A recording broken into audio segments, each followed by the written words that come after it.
zilizoelezwa pale na Manara walikuwa baadhi yao kuhusiana na ni safari yako ya kimuziki imeanza sasa rasmi, kwa sababu unakuwa huko wewe kama wewe tofauti na vile ulikuwa na management. Umejiandaa vipi kwa ajili ya kukabiliana na mitihani ya kwenye muziki? Zamani ilikuwa ni management inasimamia, sasa hivi unaenda kusimama mwenyewe. Kwa kweli nimejiandaa vizuri kwa sababu tayari nishajifunza vitu vingi. Nilipokuwa kwenye lebo kuna vitu vingi nimejifunza kuhusu muziki, kwa nimejiandaa na chochote kitakachokuja mbele yangu. I hope mimi Mungu atanisaidia. Kwenye uzinduzi wa leo tutamani kumuona Nandy pamoja hata na Billnass au hata Nandy mwenyewe kwa sababu ndo mlezi wako. Hatujamuona. Niliwaalika. Niliongea na timu yangu, management yangu, nikaomba waongee nao wawaalike. Kwa I hope watakuwa wamewaalika. Maybe Nandy atakuwa, najua ni msanii mkubwa, ana mambo mengi, ana kazi nyingi, labda alikuwa ameshindwa kufika. Nitaulizia baadaye. Yes. Itabaki kuwa memory mbaya kwako kama endapo atakuwa hajaja mpaka mwisho. Hapana, naelewa kwa sababu yeye ni msanii mkubwa, ana mambo mengi, ana familia, ana mtoto. Kwa nadhani labda alikuwa na majukumu mengine. Kwa I hope ni sawa tu. Kwa mahusiano yako wewe na Nandy kwenye career yako ya muziki, ndio unadhani ilikuwa ni sahihi kutumia management mwalike yeye wakati namba yake unayo? Ungeweza kumpigia kumaddress, sister kuna hichi na hichi na hichi. Kwa leo nilijaribu kumpigia lakini nikawa simpati. Kwa muda gani? Kwa zaidi ya mara siku 2. Unahisi ni kwa nini Nandy alikuwa busy? Yes, nadhani alikuwa busy kwa sababu ni mtu mwenye mambo mengi, ana lebo, ni mke, ana biashara. Kwa nadhani tu alikuwa na mambo mengi. Wewe unaweza kumpigia mtu zaidi ya siku 2 ya kusimu na mtu ambaye ana mahusiano mazuri kabisa, na ukizingatia kimuziki mimi Nandy ni mama yako. I understand kwa sababu nimeishi naye. Ni mtu ambaye yuko busy sana, yani sana, anapokea simu nyingi, kwani si rahisi. Hata mimi huwa napigiwa na watu mpaka wiki baadaye ndo nakuja kuona kumbe ulinipigia. Kwa mimi naelewa. Iliwahi kutokea hivyo kwenye maisha ya kawaida kwamba wakati uko unafanya naye kazi anaweza asipokee simu siku 2? Mara nyingi sana. Kwa ni kitu cha kawaida yani. Okay. Hivi karibuni ulishare ujumbe kwenye Insta yako ukashtua watu kwamba sasa hivi ndo sijui sasa hivi kama ninafuu umepitia, yani watu wengine wanatafsiri tofauti. Labda alivyotoa kwenye record label ndo wanasikia hiyo afadhali ama vipi, nini kilikuwa kimetokea mpaka ukaandika vile? Mambo ni mengi kwenye maisha, mambo ni mengi sana, na jinsi mtu unavyozidi kukua ndo unavyozidi kujifunza, ndo unavyozidi Mungu anakupitisha yani kwenye majambo. Kwa hiyo ni mambo mengi ya maisha hivyo, na hakuna kazi isiyokuwa na changamoto, unajua Kwa kazi yangu pia ya muziki ilikuwa ina changamoto zake. Alhamdulillah nimezivuka na mpaka sasa hivi niko hapa. Kwa unaweza kutamani kushare kidogo ni changamoto gani, ni zilikuwa kwenye lebo ama zilikuwa wapi? Changamoto zipo kila sehemu. Kila sehemu, yani sehemu yote ile ya kazi, hata kama mtu anafanya biashara ndogo lazima atakutana na changamoto. Kwa mimi changamoto zilikuwepo. Siwezi kuelezea, ni nyingi tu, ni mambo ya kawaida kwenye maisha. Ulizungumza hapo wakati na Manara ulisema kwamba kuna magumu mengi sana nimepitia. Tukiangalia Yami kwa historia ya muziki wake kutoka TikTok akaingia kwenye lebo, na wasanii wengi wana ndoto za kupata hiyo nafasi kuingia kwenye lebo. Magumu gani ambayo uliyapitia kiasi cha kwamba yanabaki kama kidonda kwako, kwamba yanakufanya ufeel mambo mengi sana wakati ulikuwa sehemu sahihi na ambayo wasanii wengi watamani kuwepo? Kama nilivyosema, hakuna sehemu iliyokuwa perfect. Hata ikiwaje, yani lazima kutakuwa kuna changamoto. Hata sisi binadamu tuna mambo mazuri na mabaya. Hakuna mtu aliyekamilika. Kila mtu ana madhaifu yake. Kwa vitu, changamoto, mitihani zipo katika kila engo. Mimi nimehustle, siwezi kusema sija hustle. Unajua mtu akikuona tu kwa nje anaona kama wewe rahisi ametoka TikTok kaenda kwa Nandy si nini. Ameenda sehemu kubwa, labda lebo kubwa, mambo yake hapo sawa. Hapana. Hakuna kitu, yani njia siku zote haiwi imenyooka moja kwa moja. Okay, kwa uamuzi wako kuondoka kwenye lebo au lebo iliamua kuacha? Ulikuwa uamuzi wangu. Uamuzi wako. Ilikuwaje ngumu kumconvince au kumwambia boss wako Nandy kwa siku ya kwanza kwamba nahitaji kuondoka kwenye lebo? Ilikuwa ngumu kwa kweli, na nilimfuata nyumbani kwake, nikamuomba kikao, tukaongea, nikawa namuomba hivyo, nataka kutoka, naomba uniruhusu hapa uliponifikisha hapa nanitosha, so akakubali. Okay. Unadhani ni kitu gani ulikuwa unakikosa chini ya lebo ya African Princess? Ukiwa kama msanii pekee ulikuwa chini ya lebo. Hakuna nilichokuwa nakosa, ila nadhani tu muda ulikuwa nimefika. Kwa sababu siwezi kukaa pale miaka yote, na muda tu ulifika nikaamua sasa basi. Okay, na watu wanaosema umelipiwa fedha, kuna label imekuja imekulipia milioni 200 sijui na nini, hiyo imekaje? Sijalipiwa na label yoyote. Na nimelipa lakini si label wala si management. Umetoa wapi hizo fedha wewe? Sorry nimekuuliza sababu nitachukulia poa, lakini mwingine tamshtua. Ngoja tu niongee ukweli. Unajua kwenye maisha hapa kuna watu wengi wana roho nzuri sana, wasamaria wema. Kila mtu ana destiny helper wake. Mimi nadhani naweza nikamuita ni destiny helper, ni mtu tu mwenye roho nzuri, aliniona mimi mtoto mzuri, nina tabia nzuri, ninamfurahisha, mpole, akaamua anisaidie tu. Ambapo alilipia gharama gani? Alilipia hizo milioni 200. No. Milioni 100. Yes. Milioni 100. Okay, kwa gharama zote tu Nandy alitaka milioni 100 tu, ama hiyo ndio ilikuwa inawezekana kulipa? Ilikuwa ni zaidi ya hapo, lakini baada ya kuongea naye nikamuomba kama dada akapunguza. Alikuwa anataka kiasi gani kwa thamani? Hapana, hiyo siwezi kusema. Okay. Lakini pesa nyingi. Huyo msamaria mwema ni mtu amekuja kuwekeza kwenye muziki wako, ni mpenzi ama ni nani? Bwana, wewe video niache. Nishakwambia hapo hivyo, watu wema bado wana exist kodo hivyo. Yeye anajilipaje hiyo fedha kwa kutolea? Mtu mwenye roho nzuri akifanya wema hala hataki shukrani, haangalii malipo wala chochote, anakusaidia tu.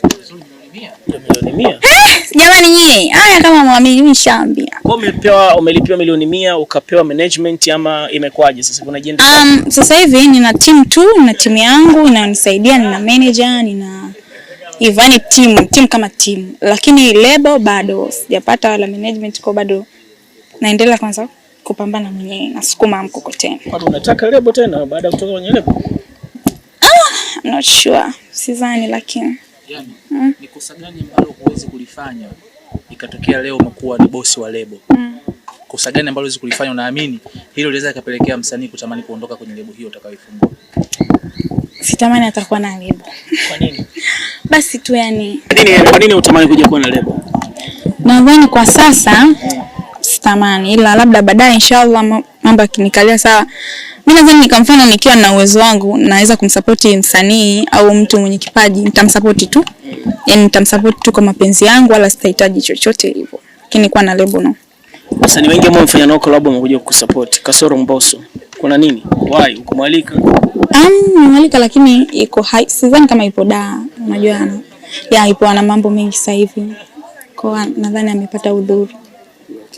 Kitu gani ambacho ulidhani utakipata kiurahisi kwenye muziki hapo tena? Vitu vingi sana. Yaani nilijua tu nikishakuwa tu msanii tayari kila kitu kitakuwa sawa, nitaanza kuwa na hela, yani hivyo, lakini kumbe sio. Vitu vinaenda taratibu kwa step. Unakuwa na jina kwanza, mafanikio baadaye.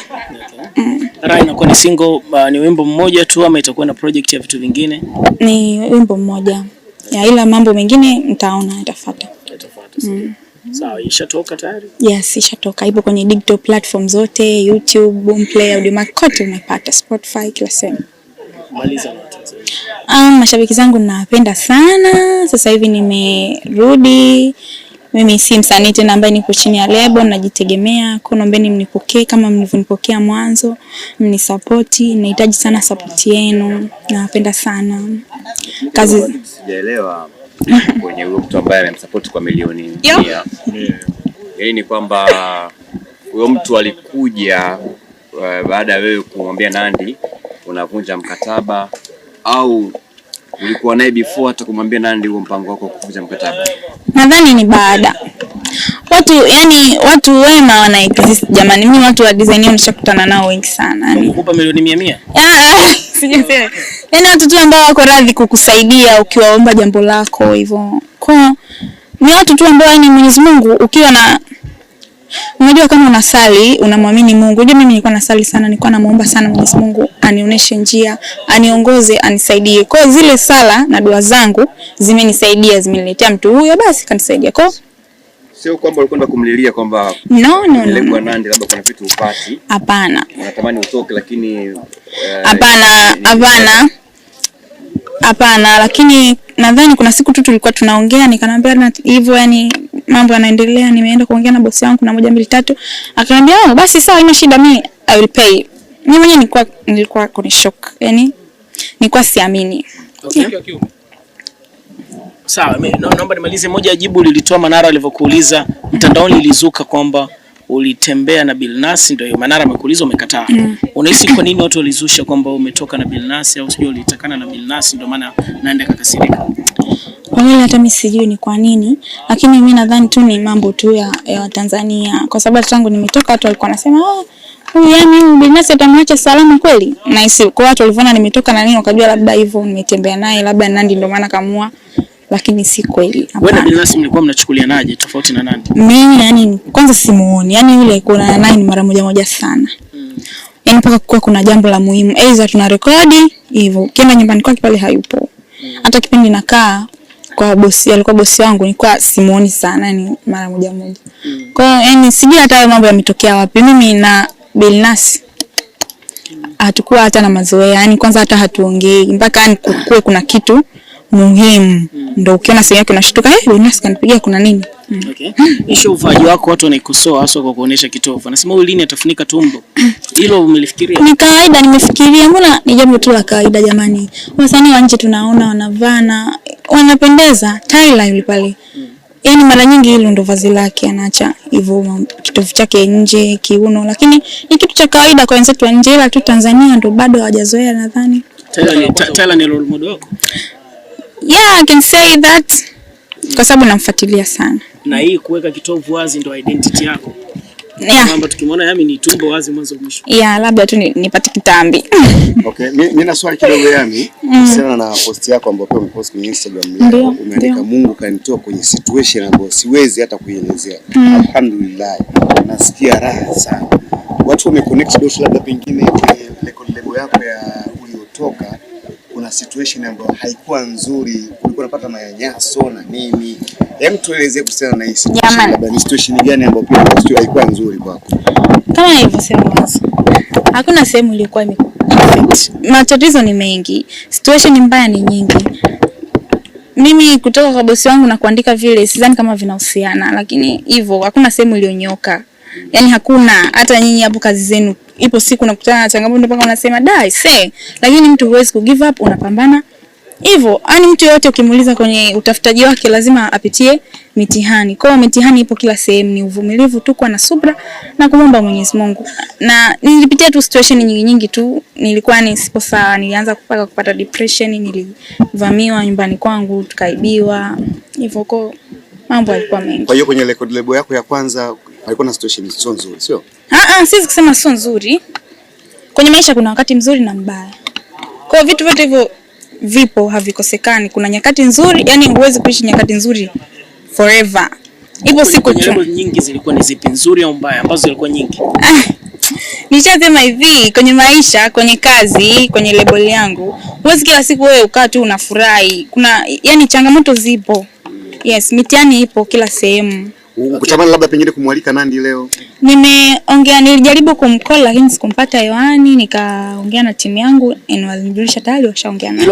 Hilo la kuvamiwa natamani kusikia zaidi. Ulivamiwa nini, ukaibiwa nini na ilikuwaje? Tuliingiliwa nyumbani wezi.